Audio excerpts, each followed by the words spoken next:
Hello friends, my name is Sachin Shrivastava and I welcome back you again in our channel Scribble Writing। आज हम शुरू करने वाले हैं हमारी novel in love 1919 an era of love की book narration series के episode 6 को, जिसकी हार्ड कॉपीज आप लोगों के लिए इजीली अवेलेबल है अमेजोन, फ्लिपकार्ट और ब्लूरोस की वेबसाइट्स पर, जिनकी लिंक्स नीचे डिस्क्रिप्शन में और जिसके प्रीवियस एपिसोड की लिंक्स ऊपर आई बटन पर दी गई हैं। तो आइए बिना किसी देरी के शुरू करते हैं हमारी इस वीडियो नरेशन को। So, get ready to go।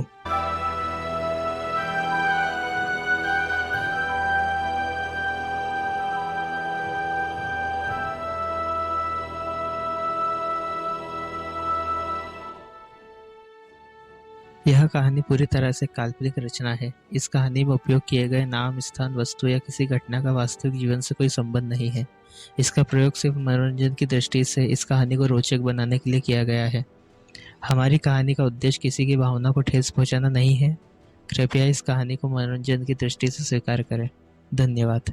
जैसा कि हमने अब तक की कहानी में जाना, भारत के अरब सागर में एक विदेशी संस्था को एक संदूक मिला है, जिसकी खोजबीन के लिए उस संस्था के प्रभारी बॉब वार्नर ने बिनोय चटर्जी नाम के एक भारतीय पत्रकार की मदद ली है, जिन्हें ये पता चलता है कि संदूक पर बना मोहर जिस राजघराने का है, उस राजघराने की एक राजकुमारी आज भी पुणे में स्थित है।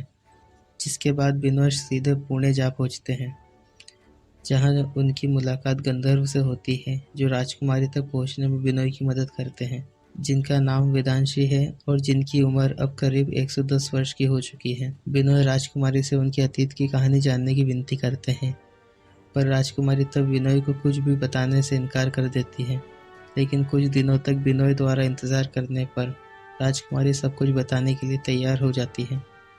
राजकुमारी की कहानी करीब 90 वर्ष पहले शुरू होती है, जहाँ वेदांशी सालों बाद भारत वापस लौट रही थी, जिनका जहाज पुणे के एक बंदरगाह पर आने वाला है, जिन्हें पुणे से सोनार्थ तक लाने के लिए महाराज और महारानी नील को पुणे भेजते हैं। और महाराज महारानी की आज्ञा का पालन करते हुए नील हवा की तेजी से पुणे की ओर निकल पड़ता है और 3 दिन से भी कम समय में पुणे के बंदरगाह पर जा पहुंचता है। अब आगे। वेदांशी का जहाज भी अपने एक लंबे सफर के बाद अब भारत की सीमा के नज़दीक था और किसी भी पल भारत की सीमा के अंदर पहुंचने वाला था। जहाज पर सवार मुद्रिका की नज़र बस उस जहाज और भारत की सीमा के बीच के कम होते हुए फासले पर थी। मुद्रिका सालों बाद अपने देश लौटने से बहुत खुश थी और जैसे जैसे वो जहाज आगे बढ़ता जा रहा था, मुद्रिका की उत्सुकता भी उतनी ही तेजी के साथ बढ़ रही थी। मुद्रिका महाराज रतन सिंह के एक बहुत ही अच्छे दोस्त की बेटी थी, जो उनके पास ही के छोटे से राज्य के राजा थे और जिन्होंने महाराज रतन सिंह के कहने पर मुद्रिका को भी वेदांशी के लंदन जाने के कुछ सालों बाद उसके पास लंदन भेजा था।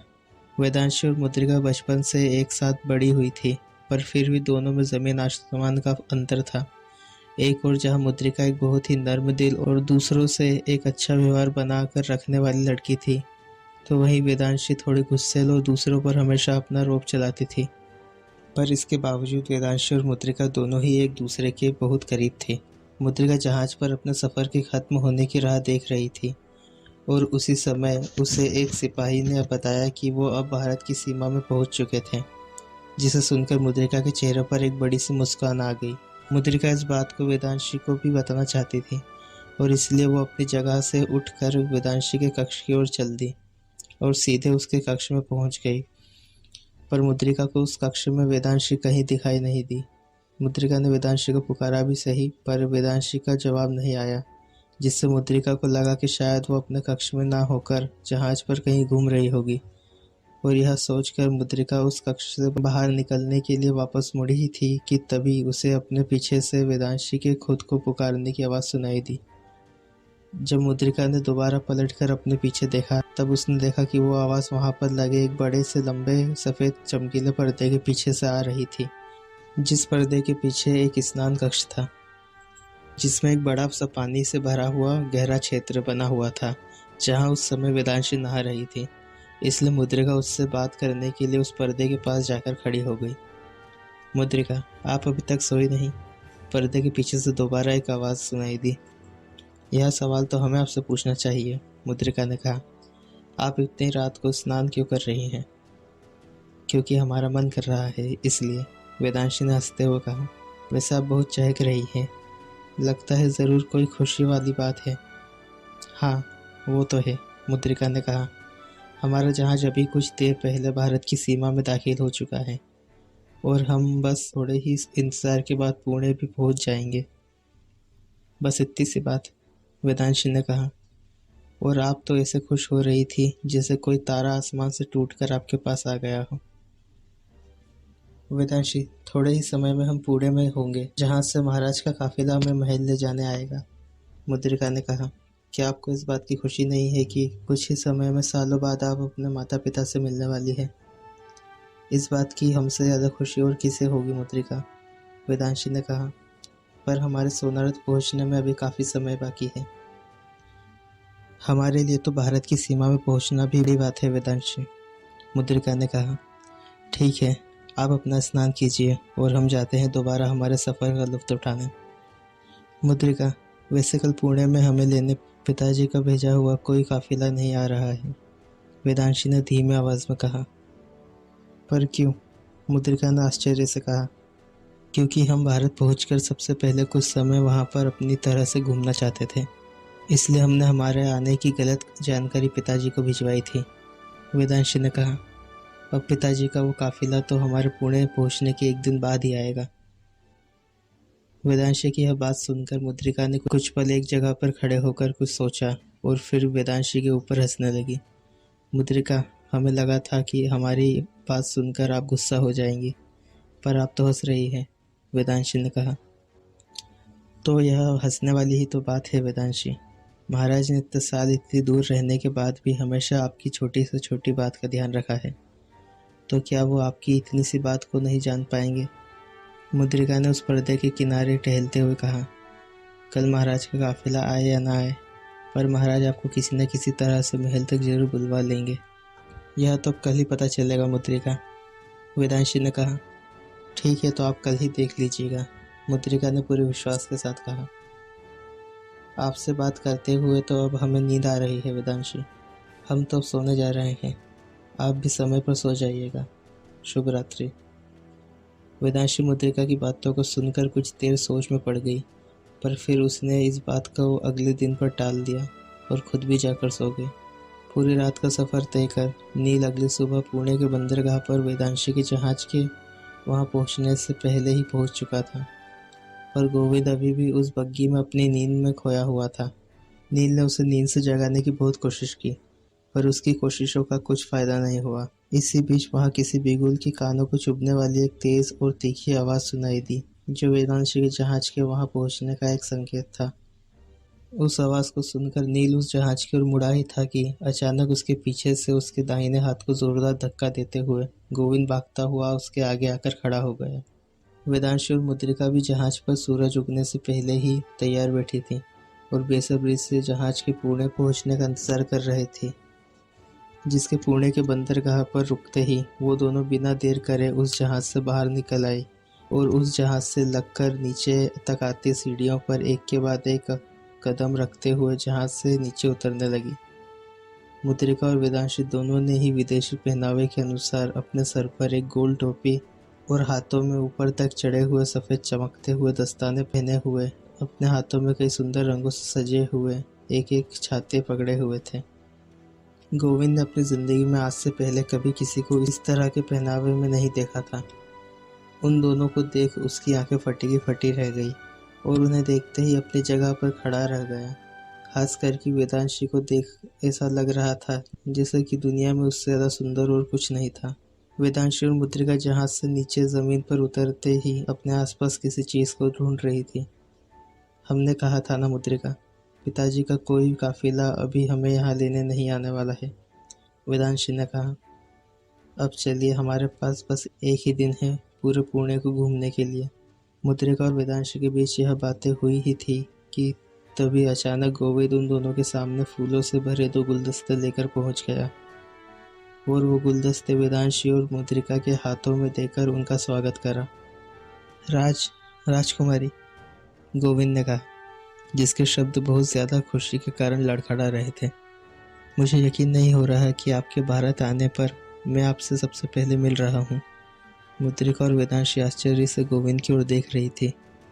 मैं नहीं, हमारा मतलब है, हमारा नाम गोविंद है और हम आपको महल तक ले जाने आए हैं, गोविंद ने कहा। ठीक है, चलिए, मुद्रिका ने कहा। वेदांशी और मुद्रिका अचानक गोविंद को अपने सामने देख हैरान थी। मुद्रिका की कही बात सच थी। महाराज ने किसी न किसी तरह से उन्हें महल तक बुलवाने का रास्ता ढूंढ ही लिया था।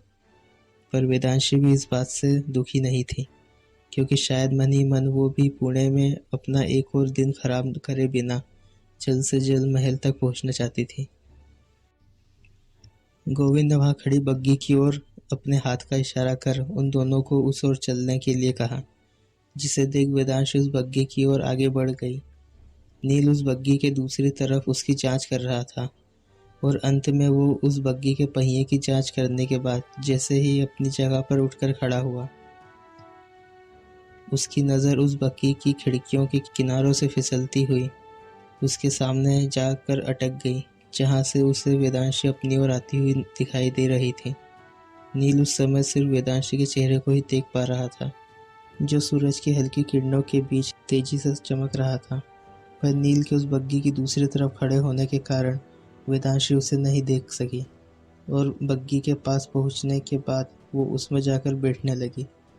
लेकिन उसके बग्गी में बैठने से पहले ही नील के अचानक वेदांशी के सामने आकर उसे बग्गी में बैठने से मना करने पर वो हैरानी से अपनी जगह पर खड़ी हुई नील को घूर रही थी। नील के सामने खड़े होने पर वेदांशी का कद नील से कुछ कम दिखाई पड़ रहा था, पर वहीं वेदांशी का रंग नील की तुलना में उससे भी ज़्यादा साफ दिखाई दे रहा था। नील वेदांशी को बग्गी में बैठाने से पहले उससे उसकी पहचान निश्चित करना चाहता था, जिसके लिए उसने वेदांशी को उसका शाही मोहर दिखाने के लिए कहा। पर वेदांशी को नील की यह हरकत ज़रा भी पसंद नहीं आई और उसने इस बात का अपना सारा गुस्सा नील पर निकाल दिया। तुम्हारी हिम्मत भी कैसे हुई हमारी पहचान पूछने की, वेदांशी ने गुस्से से कहा।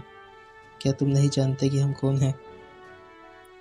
हम माफ़ी चाहते हैं राजकुमारी, नील ने कहा, पर यह नियम महाराज का आदेश है और सबके लिए समान है, इसलिए आप पर भी यह लागू होता है। और अगर हम तुम्हें हमारा मोहर नहीं दिखाए तो, वेदांशी ने कहा। तो हमें माफ़ कीजिएगा राजकुमारी, क्योंकि फिर हम आपको महल नहीं लेकर जा सकेंगे, नील ने कहा। नील की इस बात से वेदांशी का गुस्सा और भी बढ़ता जा रहा था कि वो उससे उसकी पहचान जानने की बात पर अड़ा हुआ था। लेकिन मुद्रिका ने नील और वेदांशी की इस बहस के बीच आकर वेदांशी को शांत करा। इन पर गुस्सा मत कीजिए वेदांशी, मुद्रिका ने वेदांशी को समझाते हुए कहा। यह सिर्फ अपना काम कर रहे हैं, इन पर नाराज़ होने से कोई फ़ायदा नहीं। अपनी बात पूरी करने के बाद मुद्रिका ने नील को महल का वो शाही मोहर दिखाया, जिसे देख नील उन दोनों को बग्गी में बैठाने के लिए तैयार हो गया। लेकिन इस बात को लेकर अब वेदांशी का गुस्सा सातवें आसमान पर था। वो बग्गी में बैठकर भी पूरे समय अपनी विदेशी भाषा में नील को बहुत भला बुरा सुना रही थी, क्योंकि शायद उसे लगता था कि नील उसकी उन बातों को समझ नहीं पाएगा, इसलिए वो बिना किसी चिंता के अपनी पूरी भड़ास उस पर निकाल रही थी। पर नील सब कुछ जानते बूझते हुए भी चुपचाप वेदांशी की उन बातों को सुन रहा था और वेदांशी के इस गुस्से पर मन ही मन मुस्कुरा रहा था।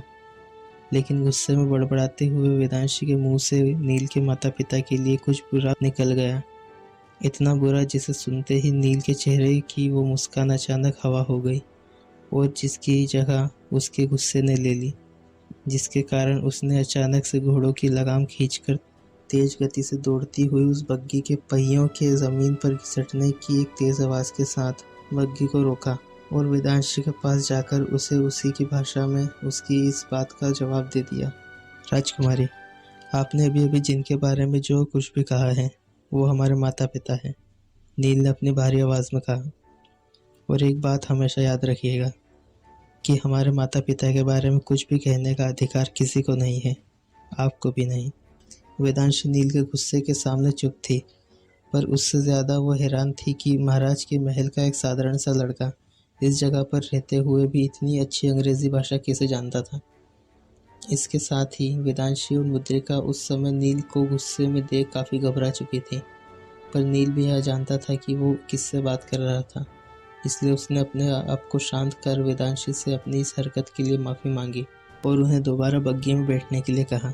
जिसके बाद नील उन दोनों को लेकर दोबारा महल की ओर बढ़ गया। पर इतना सब होने के बाद वेदांशी एक लंबे समय तक चुपचाप उस बग्घी में बैठी रही और अपनी किसी सोच में कहीं खो सी गई। यह नील और वेदांशी की पहली मुलाकात थी, जिसमें जाने अनजाने में यह दोनों एक दूसरे को नाराज कर चुके थे। पर इस एक मुलाकात से वेदांशी इतना तो समझ गई थी कि नील कोई साधारण लड़का या राजा का कोई मामूली गुलाम नहीं था, बल्कि महल में उसका कद दूसरों से कुछ ज्यादा था, शायद सबसे बड़ा। अब तक उन सभी को बग्घी में बैठकर उस बंदरगाह से निकले हुए शाम हो चुकी थी। इस बीच गोविंद और मुद्रिका की एक दूसरे से कई बार बातें हुई, पर नील और वेदांशी अब तक उस बग्घी में चुपचाप बैठे हुए थे। गोविंद ने अपनी कोहनी से नील के हाथ को एक हल्का धक्का देते हुए वेदांशी से बात करने का इशारा करा। नील ने वेदांशी की ओर ध्यान दिया कि वो एक लंबे समय से खामोश बैठी थी और उसकी इस खामोशी को देख नील को भी बुरा लग रहा था, क्योंकि वेदांशी इतने सालों बाद एक तरह से पहली बार भारत लौट रही थी और आते ही उसने उसे नाराज कर दिया था, जिस वजह से वो उदास नजर आ रही थी। हमें हमें माफ़ कर दीजिए राजकुमारी, नील ने अचानक कहा। हमारा इरादा आपको नाराज़ करने का नहीं था, हम अपनी गलती पर शर्मिंदा हैं। नील की बात सुन वेदांशी ने अपना चेहरा ऊपर उठाकर उसकी ओर देखा, लेकिन उसकी बात का कोई जवाब नहीं दिया। वेदांशी, अब आपसे माफ़ी मांग रहे हैं ना? मुद्रिका ने कहा। अब आप भी अपना गुस्सा छोड़ दीजिए। अच्छा ठीक है, आप कह रही हैं इसलिए हम अपना गुस्सा छोड़ देते हैं, वेदांशी ने अपनी नाक सिकुड़ते हुए कहा। पर इसका मतलब यह नहीं कि हमारी नाराज़गी खत्म हो गई है। नील ने वेदांशी की इस बात को सुना, पर वो इस बात से खुश था कि काफ़ी देर बाद वेदांशी ने दोबारा बातचीत करना शुरू कर दिया था। अच्छा, क्या हम आपसे कुछ पूछें? मुद्रिका ने वेदांशी का ध्यान नील से दूसरी ओर खींचते हुए कहा। हाँ ज़रूर, वेदांशी ने कहा। आपको क्या लगता है सोनार्द, वहाँ की चीज़ें और वो महल किस तरह का होगा? मुद्रिका ने कहा। हम नहीं जानते, हमने कभी सोनार्द देखा ही नहीं, वेदांशी ने खोई खोई आवाज़ में कहा। और जहाँ तक महल का सवाल है, हम बहुत छोटे थे जब हमें महल से लंदन भेज दिया गया था। पर फिर भी, मुद्रिका ने कहा। हम नहीं जानते, वेदांशी ने खामोशी भरी आवाज़ में कहा। आप ही बता दीजिए कि वो महल कैसा होगा। आखिर आपने तो कुछ वर्ष भारत में भी बिताए हैं। हमें लगता है महाराज का महल अच्छा होगा, पर लंदन के महल की तुलना में कुछ भी नहीं होगा, मुद्रिका ने वेदांशी की खिंचाई करते हुए कहा। और हमारा दावा है कि आप 2 दिन में ही वापस लंदन भाग जाएगी। नील लगातार उन दोनों की बातों को सुन मुस्करा रहा था, क्योंकि उसे साफ समझ आ रहा था कि मुद्रिका अपनी बातों में उलझाकर वेदांशी की मनोदशा को ठीक करने में लगी थी। और शायद मुद्रिका की यह तरकीब काम कर रही थी, क्योंकि वेदांशी अब उसकी बातों में उलझने लगी थी। ऐसा कुछ नहीं होगा मुद्रिका, वेदांशी ने करारे स्वर में कहा। आप शायद भूल रही हैं कि आप जिस महल के बारे में बात कर रही हैं, वो महल हमारे पिताजी का है, और इसलिए वो किसी भी दूसरे महल की तुलना में किसी भी तरह से कम नहीं हो सकता। हमें विश्वास है आपने उस तरह का महल कभी कहीं नहीं देखा होगा, लंदन में भी नहीं।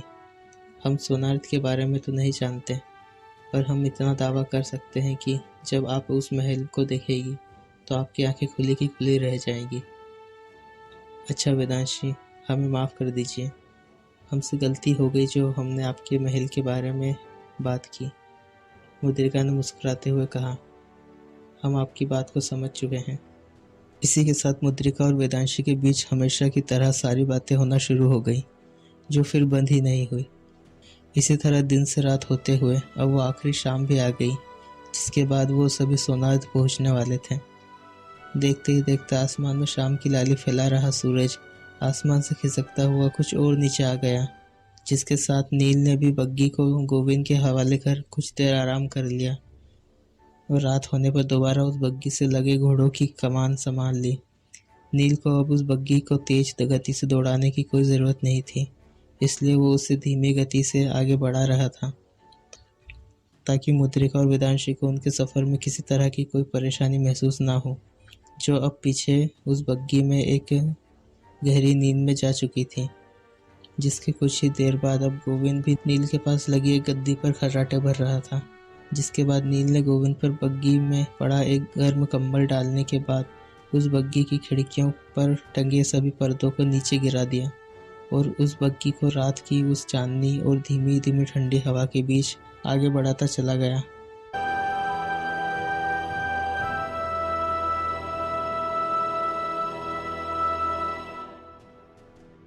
हेलो फ्रेंड्स, हमें उम्मीद है कि आपको हमारी यह बुक नरेशन सीरीज़ पसंद आ रही है। साथ ही उम्मीद करते हैं कि आप इसे एंजॉय कर रहे हैं। अगर आपको हमारी यह नरेशन सीरीज़ पसंद आ रही है तो इसे लाइक कीजिए, शेयर कीजिए अपने फ्रेंड्स फैमिली के साथ, इसे सब्सक्राइब कीजिए और बेल आइकन को दबाना ना भूलिए, जिससे आपको हमारी चैनल पर आ रही लेटेस्ट वीडियोस की अपडेट मिलती रहेगी। तो चलिए मिलते हैं आने वाली हमारी नेक्स्ट वीडियो में। तब तक के लिए गुड बाय।